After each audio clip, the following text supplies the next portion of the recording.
God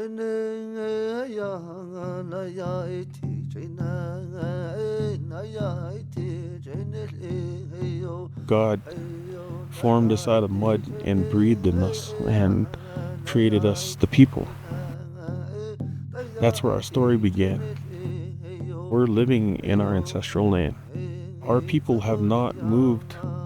We had a long history of keeping our culture and tradition, keeping our medicine, keeping our dances. That history of where we came from needed to be told and retold within this hospital.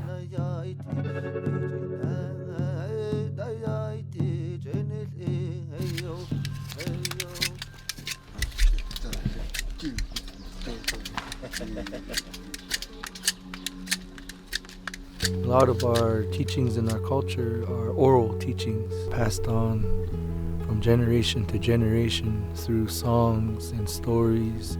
Apache people believe in a higher power. Sometimes when Western medicine can't find out what is wrong with a person, then we turn to our traditional medicine people to ask for guidance on healing. We have been here since time immemorial. So even when the reservations were set up for us, we already had our traditions established on this land.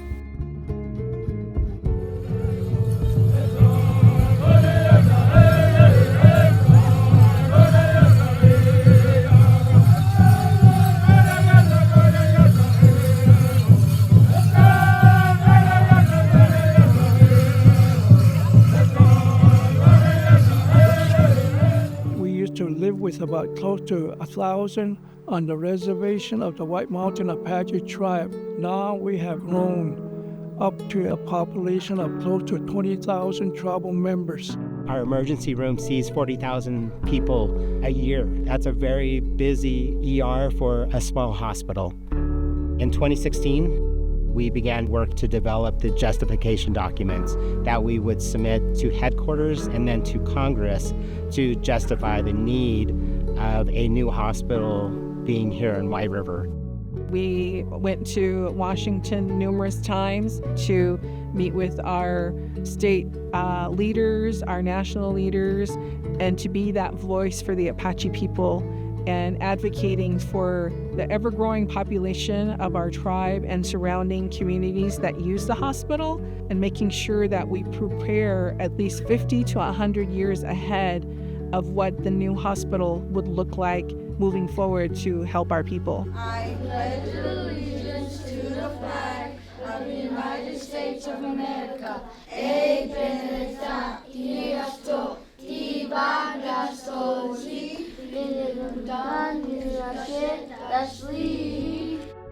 It's tempting to live and run away to the city, and everything's convenient right there in front of you. It's hard to live on the reservation. And if you are living on the reservation, it shows how tough you are. It shows how the stamina of our culture and our ancestors have taught us. What we have here is inefficient to our people.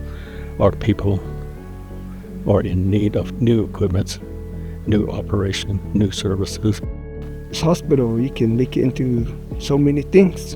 A hospital that can heal people, no matter what kind of sickness you are, no matter how long it takes to heal. From the very beginning of designing the hospital, we wanted to make sure that the hospital was a reflection of the community. The design of the hospital reflects what's important to Apache people. They'll be able to seek traditional help at the hospital, and that's something we've never had here before. I feel like for years we've been waiting for a hospital like this.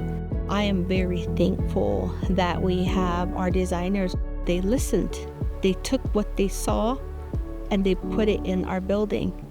We learned about plant material that was used as medicine, like morphine, ibuprofen. It was really great to hear all the different uses for a lot of the plants. We got familiar with planting that was closer to the water beds to try and recreate some of that on our hospital site, that feeling of being by natural running water. We were given many options. You know, a square box was one of them, and that doesn't tell our story well. The unique design of our building has curves in it that mimics the water and the life that we're living in now, and the present of us dancing and walking in the water. As you walk into the building coming from the east, you'll come to a fire, as you would in all homes on the reservation. The exterior of the building, it mimics the cliffs of Golden Gulch. It mimics the red and the white cliffs, and it'll just nestle right within that area in the community. It's actually a building that would make sense with real trees from the area, with medicine and plants that make sense around that building. We'll have a specialty services area that will also include chronic pain management to be able to holistically treat pain and not with just medication, with chiropractic, with acupuncture, or with massage therapy. One of the biggest things is we will have space both inside and next to the facility for traditional medicine. It's not just a new building, it's a new standard. Whether it's vaccinations, nutrition, parenting support, or mental health care, prevention is how we protect our future. The new hospital will be a major step forward in that vision. That's the future we're building. It brought tears to my eyes, tears of appreciation that we were finally heard and that we'll finally have a hospital built for us. We're a partner. This is not a citadel or a fort that we're sitting in where they have to come to us when they're sick. They built it. It's theirs. Our partnership with the tribe has allowed us to do probably one of the more robust and substantial projects in IHS history. You can't do that without stability and leadership at the tribal level, the community level, with the council, and with the leadership that we have in place at the Whiteriver Indian Hospital. Our hospital is new births with our tribe. We're not getting secondhand stuff, but we're getting new things that has never been used. And at the very end, once that hospital is done, what we need will be there.